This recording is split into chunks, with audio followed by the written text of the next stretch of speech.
Hello, everybody. Welcome to the Political Vigilante. My name is Graham Elwood. A very special guest today. Obviously, many of you have come to this channel because I have covered a lot about the Epstein case. And some of that information I have actually gotten from our guest's Twitter feed and the work she's been doing. And we're going to go into extensive detail about everything that our guest has done. Let's please welcome to the show Tiffany FitzHenry. Hey, how are you doing? I'm all right. I had to watch the Democratic debates last night, but I'm okay. It's all right watching that circus. It's a nightmare. It's just a circus. I know, it's crazy. Yeah, they literally played an ad during one of the commercial breaks on CNN for professional wrestling. And I was like, if this isn't the most telling thing I've ever seen in my life, it's just like... It's ridiculous. I didn't watch it, but I don't have the bandwidth to sit through that. Yeah, you didn't miss much. Well, I wanted to, because as I said, when I was going through and doing a lot of the Epstein videos, and I want to do more, but the mainstream media has really, they're talking about Epstein almost very little to none. And I came across your Twitter feed and the work that you've done. So why don't you, it sounds like you worked in show business, and then you've kind of come out to kind of show the corruption of it, mainly with all different kinds of sex trafficking and all that. So can you just like give the viewers just sort of a timeline or a history of how you got to this place?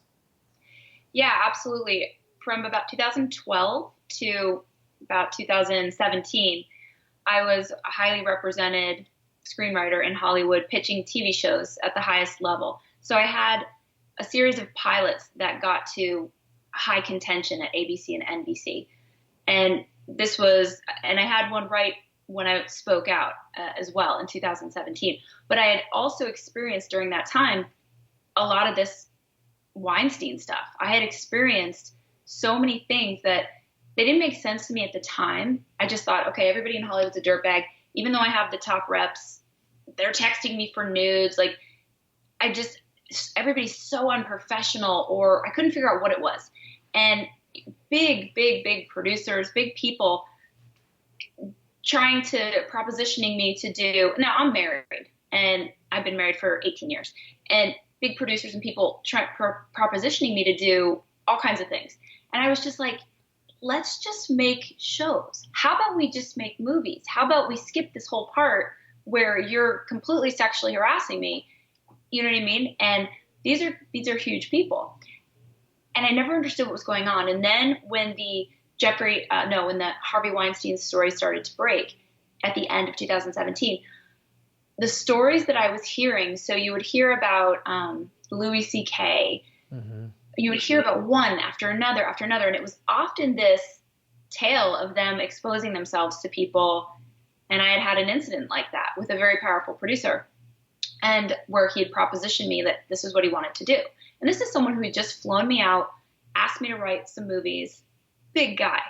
And I was like, this is a system. I started to understand that it was more than just a perverted guy. It was more than just my reps. It was a system of, there was a reason why all these people at this top echelon that I was playing in were so compromised. There was a reason that Les Moonves and Matt Lauer and all these people at the top, there was a reason. And I started to understand that from the beginning of my career, they were trying to compromise me. There was this grooming process, like, you're going to be the next Shonda Rhimes, you're going to be the next David E. Kelley, because I'm cranking out series, I'm pitching at NBC, I'm pitching at ABC, and yet I wasn't doing this other stuff. I wasn't going to the freaky parties, I wasn't sending the nudes, I wasn't doing all this stuff. Yet I'm like, okay, Monica Potter's attached to star, this big Grammy award-winning producer is attached to produce, artist attached with, and it was like, okay, great.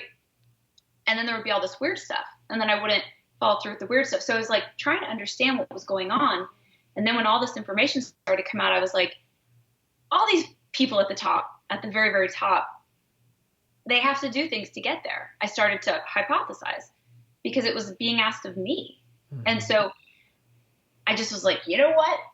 I feel like I'm going to have to sell my soul in order to get this across the finish line. It just feels like, the last 5 projects, it's just come down to that. And I'm like,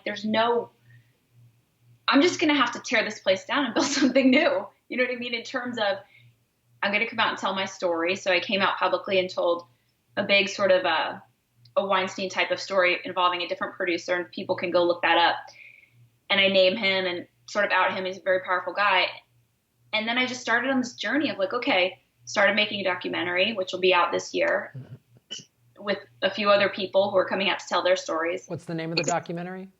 It's going to be called Living the Dream. Okay. It's kind of a joke, you know, because it's not a dream, it's a nightmare. But yeah, we really are trying to expose how this whole closed power system works. How could somebody like Harvey Weinstein exist for 30 years? You could just ask that question.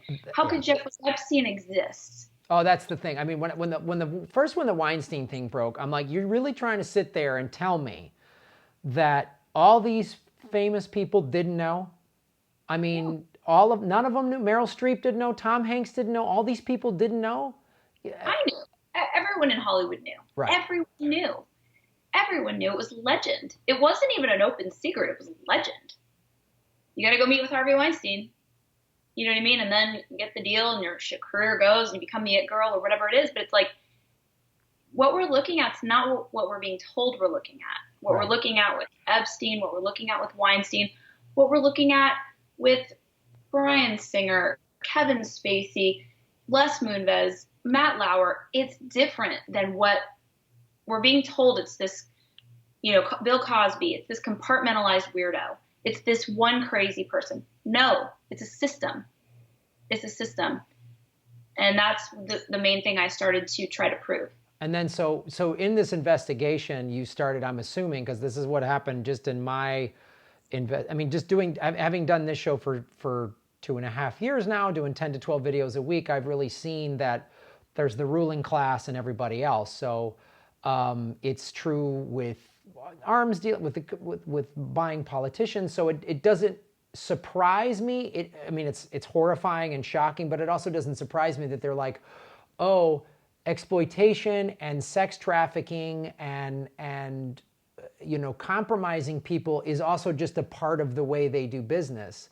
And I think this is the thing too we're seeing, especially since Epstein, was either executed or extracted. He did not commit suicide. That's like a ridiculous joke. And I think the thing I've come to the conclusion of is what you're saying is like, they want us to think it's this isolated incident. Like it's just, Penn State University was that one where Sandusky had that one little, and that one Catholic church, or that Bill Cosby won. No. It is the ruling class is like sinister beyond, like they're pure, it's pure evil because it's everyone that's in power. It is everyone that's in power. Yeah, and I think it has to do with even deeper things than we've come to start to understand or ready to accept. I think it has to do with, like you said before, compromise, compromise and control. It has to do with controlled influence. So someone like me, for example, they want to control the storytellers. They want to control all the above the line people. They want to control the directors and the writers and the producers and the big stars, because those are the people who have influence over the people. So at the end of the day, I think it's about controlling the people, particularly through storytelling. This has been since the beginning of time. This is how, people think politics is important. People think, oh, your family, your church, whatever. Nothing influences people more than culture. Politics is downstream from culture. Culture's where it's at. This is why Obama's in Netflix. This is why. Stories shape the world. Storytellers shape the world. Always have, always will. Those who tell the stories rule the world. And so when you talk about people like Matt Lauer and Harvey Weinstein and Bill Cosby and Kevin Spacey, these people are cultural influencers. And there's nothing more influential over the population than those people. So the people who elevate those people have to have control over them. Hence why Epstein was taking Chris Rock and all of these people all over, because if those people are going to be given influence, the more powerful people who are elevating them are going to own them. So it's not like rocket science, but right. we've never put it all together, I think. Yeah, I mean, that was one of the key things revealing with Epstein was like his tactic of bringing a powerful person over to one of his parties or his homes. And then, would you like a massage from a beautiful young woman who is a child? And there's sex, and they videotape it, and then Epstein has that leverage on them, you know.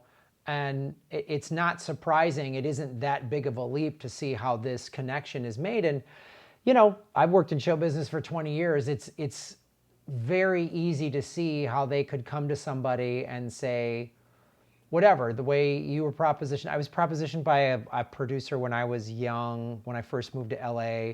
This guy, I was asked to do like a phone sex thing.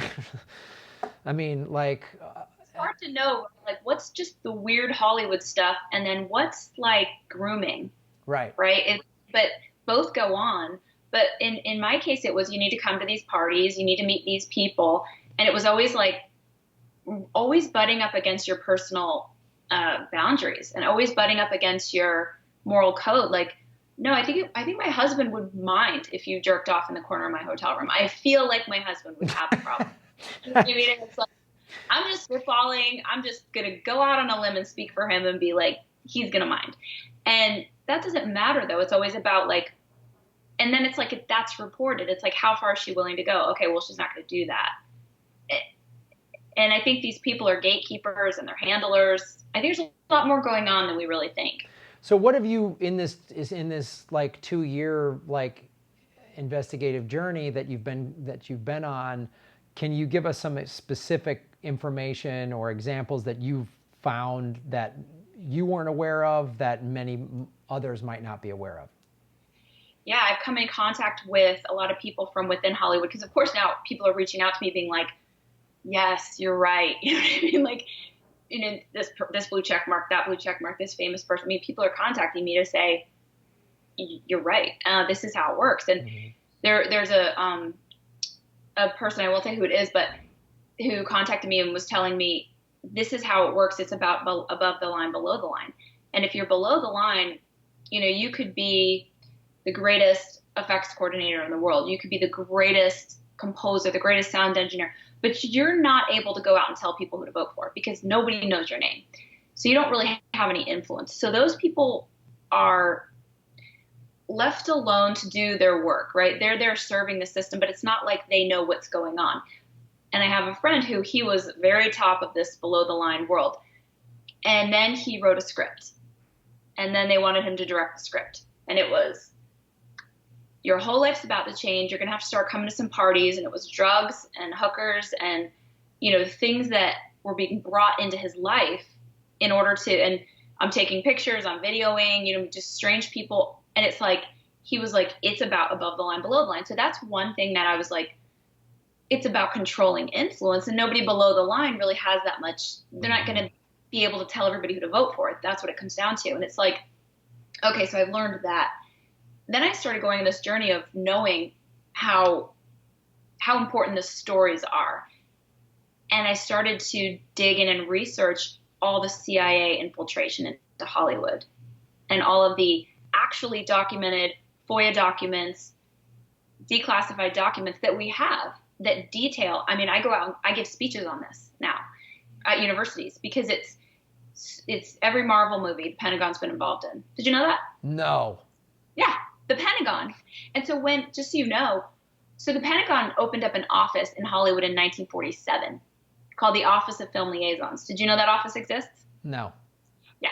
So the Pentagon's had an official office, the Department of Defense, in Hollywood since 1947. It's on Wilshire. The CIA opened up an office in Hollywood officially in 1996. They've been in Hollywood long before that. But every branch of the military and government, the FBI has an Office of Film Liaisons. You know, the ATF, there's so much control over our stories and so much shaping that we have no clue. And so when we're being shaped by those stories, and so that's what I started to uncover, and what I started to really go speaking out about was this bombshell information. There's thousands and thousands of TV and film titles that your government has had. So you know that when the CIA or Pentagon, Department of Defense liaisons with a script when they sponsor a script. So like say the Katy Perry video, Part of Me, whatever, where she goes and becomes a Marine, that was shot at Camp Pendleton. They have complete control over the script. If the government's going to give you any help or assistance, they have final edit. They have complete control over the script. So I have, for example, the script changes that the Pentagon made to Hulk, and they are extensive. They are every page, almost every line. Like what specific things did they change? So the perception of the science, the perception of the scientists, the perception of the military, but beyond that, just crazy stuff you were like, this is crazy. Like they were, the Department of Defense did Pitch Perfect 3, Meet the Parents, CIA, these are things that people don't know. Pitch Perfect 3? Yeah. Pitch Perfect 3 was made in conjunction with the Department of Defense. Okay. And these are documents that I share and documents that I show people. And, these are all online. I mean, you can find all these. There's a great website called Spy Culture, and they've done a really good job of amassing all of them. But these have all been revealed through Freedom of Information Act. Mm-hmm. So people go, gosh, it seems like, the government's been involved in this, and they file a Freedom of Information Act for the documents out of those film liaison offices, and they eventually get them. But you have to stay, it's through the work and dedication of a lot of researchers that we have now proof. Right. Beyond, you have a trove of proof of what's going on. It really makes sense because like one of the number one exports of America is its entertainment. And so we just have to push out this American exceptionalism. And yes. It just shows America's, we were talking about this in the Jimmy Dore show, like when was the last time the CIA was really depicted as like the evil underhanded group that they are? The 70s? 3 Days of the Condor, maybe? I mean, like, we just have the new Jack Ryan thing on Amazon, and it's like, well, the CIA gave Jeff Bezos $600 million to be a consultant or to host his whatever. And then, of course, look how great Jack Ryan is on Amazon Prime. I mean, you see it. Then when you have Ellen, like, oh, why would they hire Ellen to be an operative? Well, to do stuff like, listen, isn't George W. Bush all cute and cuddly? We're at a football game together. We might not agree. Like, he's not some uncle that voted for Trump. He helped, he lied about weapons of mass destruction, and 1 million Iraqis are dead. So, not that genie back in the bottle. This is not, you're right. You're right. And it's particularly about controlling the minds of Americans. I mean, that is the whole game here. Yes, it's about worldwide perception, but at the end of the day, our, imperialist, military goes around and does all this stuff. And it's done in our name, on our behalf as Americans. So we have to never ask questions. Yes. We have to be continually consented to war. That's what Captain America is all about. That's what this is all about. Right. It's everything that we do is justified. Everything that we do is worth doing, and it's all for the greater good. Those three things are literally written into every script. And you see, I'm sorry to interrupt, but you see, I've seen it just with friends of mine who consider themselves liberals and they're college educated and they pay attention, and then I'll hear them repeat. I remember during the 2016 election, I heard a family member say, well, single family or single payer healthcare is pie in the sky. That was a talking point that they heard in the news. And I heard people say, well, I don't like Trump, but he had to, like 2 years ago when he first bombed Syria, he had to bomb Syria. You saw those videos of the kids getting gassed. Nobody asked the questions. And even I was just in Russia doing shows, and I brought a little camera to interview people to see what life was really like. And I had a comedian friend of mine on my other show, my movie podcast, Comedy Film Nerds, and I'm talking about, I met the Russian people and they're so cool, and this, that, and the other thing. Some people don't like Putin, some people do. I heard a whole spectrum of views, and he said, did you ask them about hacking our elections? I was like, the Russian people are held accountable for their government? And when I said, look, Icarus wins Best Oscar, it's a fine documentary, but Icarus wins Best Oscar. The bad guys in Stranger Things 3 are Russians. The bad guy in Creed 2 are Russians. Like, everywhere we turn, I'm seeing what I saw in my childhood of the enemy always being the big bad Soviet Union. It's back again, and it verifies your point and your research of the State Department says we need Americans to all come on board with how bad Russia is, so we're going to make them the enemy in every corner, anywhere they look. Netflix, mainstream movies, this, that, and the other thing. And then here's this guy who considers himself, you know, educated, and oh, those Fox News viewers are all watching propaganda, but then he watches MSNBC and he spews this propaganda. And you see how it's not different sources. It's like one continuing groupthink that's spread out through all of these different mediums. And Hollywood is the sort of the beast behind all of it in a lot of ways, and that's why I work so hard to expose it, because you know, it just, even like the Sony hack. If you look into the Sony hack and you actually look, you've got the Undersecretary of the State Department emailing with the CEO, Michael Linton, of Sony, asking what celebrities and writers and directors can I enlist to push out State Department narratives that are anti-Russian. I have that is on my Twitter just from yesterday. I post that all the time because it's such a great red pill. And it's Julia Louis-Dreyfus, it's Aaron Sorkin, it's Ben Affleck, it's Matt Damon, it's George Clooney, it's Kerry Washington. These names roll right off and you go, whoa, okay, what qualifies these? But back up, what does that mean?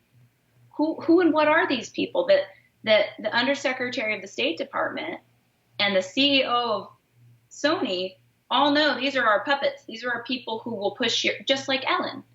I mean, this stuff is bombshell. And these are we have this perception in America that if someone's become a celebrity, they're like a trusted person.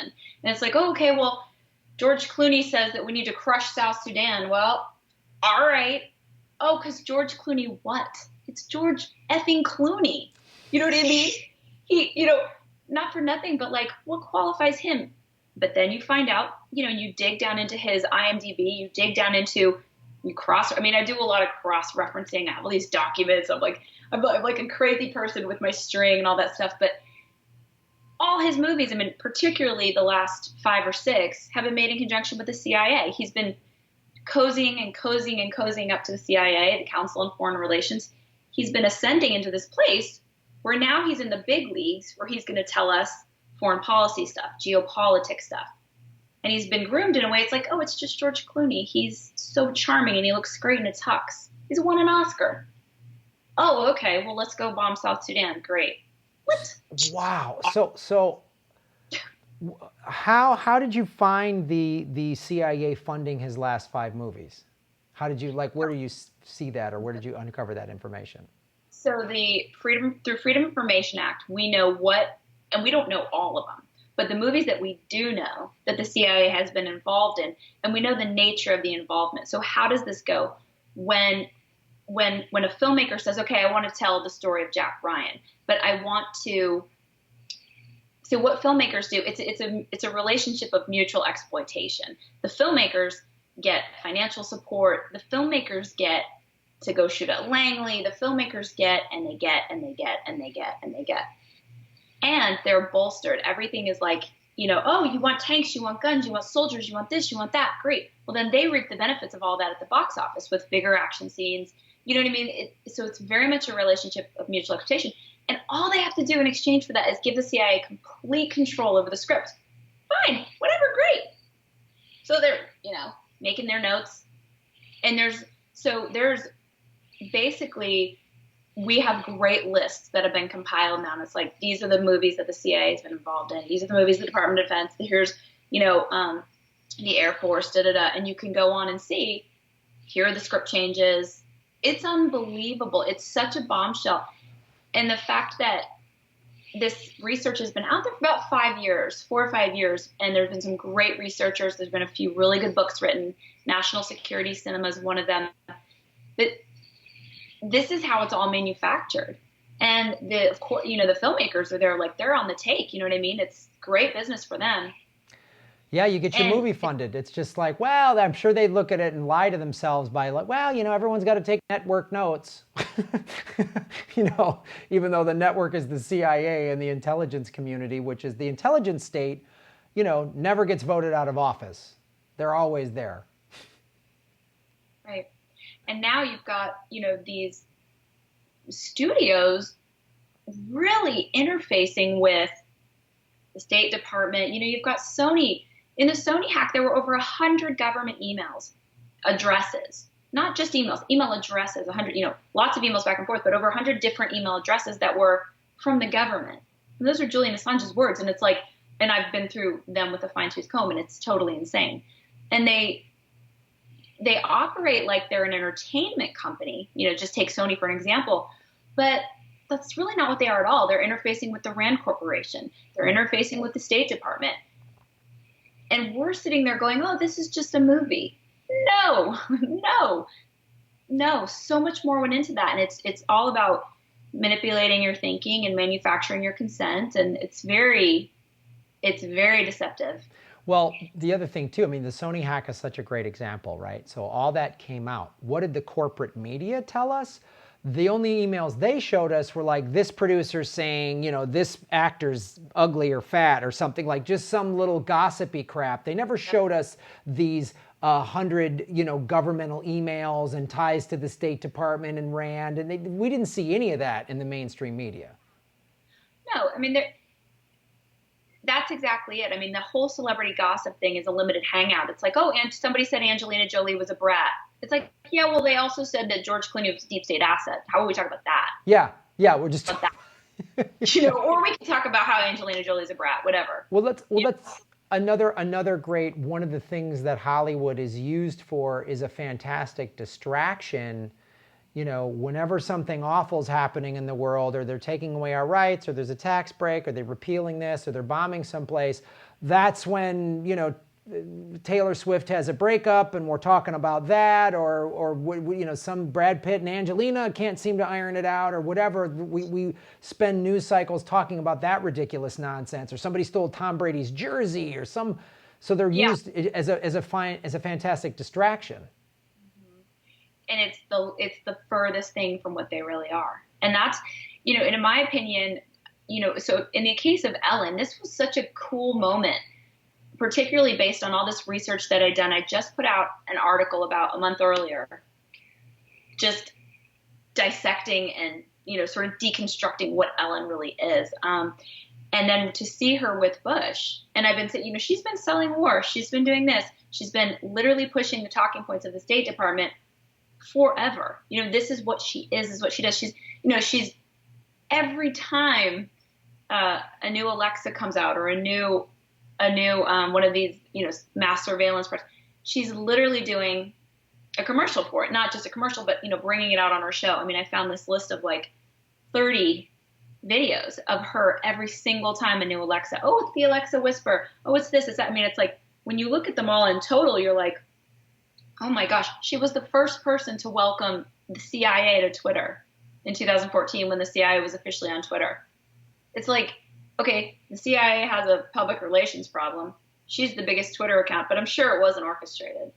No. Wow. She's saying they're funny. The CIA is so funny. I'm like, oh, they're hilarious. Operation, Condor. Let's talk about Gary Webb. The CIA is hilarious. They're so great. They're so hilarious. When they got rid of Mossadegh in 1954 and put the Shah of Iran, who tortured his own people and gave birth to fundamentalist Islam as a reaction to his totalitarian that we let happen. They're hilarious. And just because, and a short-haired daytime comedian, lesbian talk show host says they're cute and funny, I must think they must be cute and funny. They must. That settles it. And we have such an attention deficit. And we're all kept so sort of crazed because, we're all sort of living hand to mouth, right? We're all trying to make ends meet, things that we've been squeezed. And yet it's like, but don't think about this and you can check that off your list because, because Ellen just told you. So that's what made it so cool about seeing her with George W. Bush. It was like the universe gave us a gift because they're the same thing. They're the same thing. They're just two puppets of larger global power structure that's creating war, and one's creating war, one's selling it. That's it. One's making sure you're on board.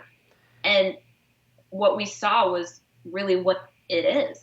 course they're friends. They're two birds of a feather. The same thing. Hanging out in a $1 billion football stadium. To another great mass distraction is sports. Get everybody rooting for this team and that team. So what if there's homeless people in Dallas or contaminated water from fracking? Who cares? Just we got a big football stadium and the former president and a daytime talk show host are goofing off in it. And so like Game of Thrones. I mean, they're sitting up there like Cersei, Lannister up there, and then you've got all the masses, and then you've got the gladiators down there. I mean, the thing is visceral. It's absolutely visceral if you really think about it. And they're there flipping a coin, making war, and we're all just supposed to be like, but she's got the new iPhone. Do you know what I mean? Like, she even said, nobody noticed I had the new iPhone. Yeah, because he was sitting next to a war criminal while fighter jets flew over doing Triumph of the Will, Part 2. About the million dead Iraqis. Oh, sorry. My bad. Well, what other serious, like, Hollywood, we've talked about George Clooney, we've talked about Ellen, what other serious Hollywood A-listers have you uncovered to be like this entrenched with the State Department and the intelligence community? Well, Ben Affleck and Matt Damon are two people that are not who you think they are, like, at all. Ben Affleck's grandparents, the person who started, I forget his name, he's a very famous CIA person, his name escapes me. This is back in the 40s. Started the program. He was OSS, became, the OSS became the CIA. Tom Braden is the man responsible for starting the program that the CIA has over the arts. There's a whole program that the CIA has over the arts. So this is the man who's responsible for starting that within the CIA. He was the best man at Ben Affleck's grandparents' wedding. So, A. B, his mother, Kris, has been a part of the agency. There's a lot of rumors going around that for a long time that Jennifer Garner has been, basically a part of the agency. I mean, she did commercials for the CIA right after 9/11. I don't know if you ever saw those. They're unbelievable. I need to post those again on my Twitter. And with Alias was made in conjunction with the CIA. Right. Right. I mean, there was complete CIA involvement in that show. And then you take a look at his filmography, right? And so you start to realize these people are something different than what we just think they are. We just think they're just an actor. But that's not the case at all. I mean, it's really not the case at all. And when you look at the families, too, and you sort of George Clooney, his father was a journalist. His father was on TV. His aunt was Rosemary Clooney. A lot of this is like, oh, there's so much nepotism in Hollywood. Well, maybe. And yeah, I'm sure. But there's also something to do with these sort of families that have these connections. Mockingbird with Clooney's father and all this stuff. He's connected with all of these different journalists that have been revealed to be, exposed or were taking their talking points from the CIA. This is back in the 60s and the 70s. And it's like, what are these people? It's a big web when you start to unwind it. But then if you think about what we can create if we get past this, if we go, oh my gosh, blah, look at what this was. And look what it created around the world. It created an absolutely numb American population who didn't care about the slaughter of millions of people. We have we don't have as big of an anti-war movement. I mean, there's Code Pink and people out there, but we had this very robust anti-war movement that in the 70s that they squashed, and then it came back again when Bush was in office during the protesting the war in Iraq, and then everybody went to sleep when Obama was drone striking the Middle East because his tweets were nice and polite. And that's the thing. It's so much about the package for Americans, and it's like now you see everybody pivot to, why are we leaving Syria? Just because they don't like Trump, because the package is not right. And it's like, just be excited that we're pulling out of one place because we're installed in 135 right now. So let's just pull out of one and just let's let that be. But it's like, we're so brainwashed to believe that we're this like stabilizing force, and but this is done through Hollywood, and you can see it's how it's done. It's not a secret. how do we get past this? Like, how do we, where's the light on the other side of this, this global darkness? I know. We expose it, and and I like to try to be funny when I do, because first of all, mostly what I write is comedy. So it's like, that's my nature, is to be sarcastic and all that, but it's awful. And we have to kind of, make it palatable, because It's like, you've been brainwashed. Everything you know is a lie. George Clooney works for the State Department. Da-da-da. And it's kind of like, what? People get so much dissonance that you have to kind of get in there in a certain way so in a way, it's just laying out the facts. I do a lot of trolling, on Twitter. It's like Andy Lassner, her executive producer, and Jake Tapper were coming at me. And I was like, okay, here we go. You know what I mean? Because it helps. It all helps in delivering this message of Americans can wake up from this, and we can completely change everything. We have the power to change. We have more power than any other people on this planet. That's just a fact, because the largest military in the world is ours, right? It's not really ours, because it's sort of the standing army of the global elites or whatever, but it's supposed to be ours. So we can just take it back, because it's not supposed to be anyone else's but ours. So once we figure out all this is going on, then I'm all about building something new. That's sort of my crusade. It's like, expose all this, but start building outside this Hollywood system where people don't have to be compromised. People don't have to be controlled. Art can actually get created, where people can tell stories that they want to tell, and then they can get influence and keep their own influence, and then they can go build something. You know what I mean? Where it's not just this, ABC just ate another, these movie studios are so big, they're eating other movie studios. And now it's like, consolidate. But we need to decentralize that power so that other voices can reach the populations. So it's a lot of different steps, but I think exposing, educating people, this is a lot about what my documentary is going to do. It's going to be like a big red pill, and then get busy building something new. Get busy building what should be, and help empower other creators to work outside the system of Hollywood and build, just decentralize that power, because the people have their pitchforks out for Hollywood. Like, the people do not like Hollywood. You've got your certain people on the coast who are like brainwashed by Hollywood, but I'm talking about the 30 million people that watched Roseanne. Those people don't like Hollywood. Right. And then Hollywood was like, oh no, you can't have Roseanne. You'll have the Connors. Well, we don't want the Connors. We want Roseanne. Nope. You'll have the Connors. Yeah. And you'll be happy about it.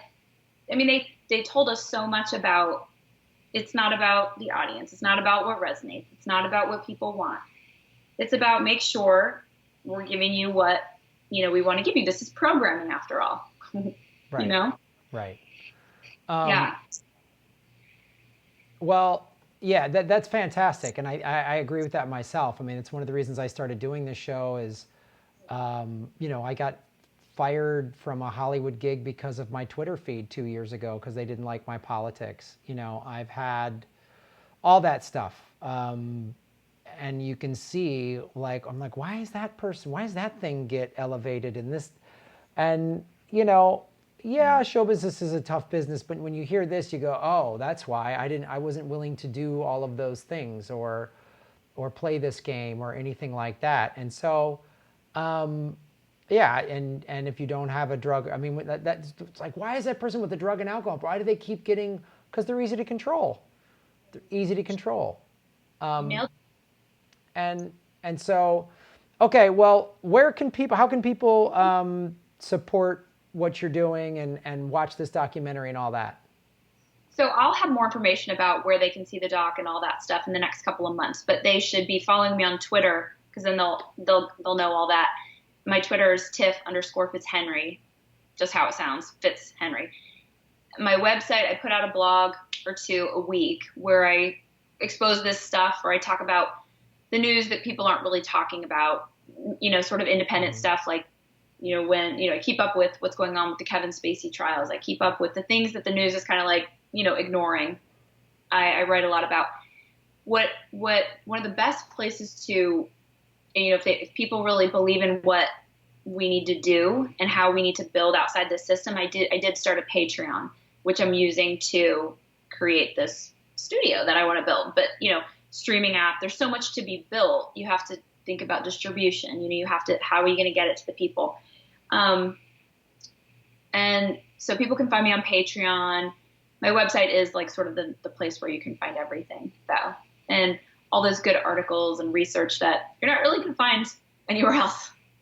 Yeah, so you're an excellent resource, and I too I think back to the 20s and 30s when art was like for the working person and was socialist and calling out capitalism and all that stuff, and now you could never get mainstream funding for that. But because of stuff like Patreon and whatever else, we can hopefully have artists such as ourselves get these stories out there that aren't backed by the American empire. Right. It's not corporate, like the news, like the movie studios, you know, they're all corporate. Yeah. Well, thank you so much for taking time to be on the show today and talk about all this. This is really amazing, very eye-opening. And anybody watching the show, like, subscribe, share these videos. YouTube, which is owned by Google, which has been working hand in glove with the intelligence community since 2010, is throttling what I'm saying, and they're demonetizing videos about Epstein, or the Ellen video that got demonetized. Anything about the CIA gets demonetized. So if you support me at patreon.com/GrahamElwood or rockfin.com/GrahamElwood, which is a blockchain cryptocurrency platform, I would greatly appreciate it. Tiffany, thank you so much. Thank you. I'd love to come back anytime and talk about any specific things that come up or anything like that. We'll have you back on and to talk about more connections with Jeffrey Epstein. Oh, right. Yes, that too. All right. Thanks for watching, everybody.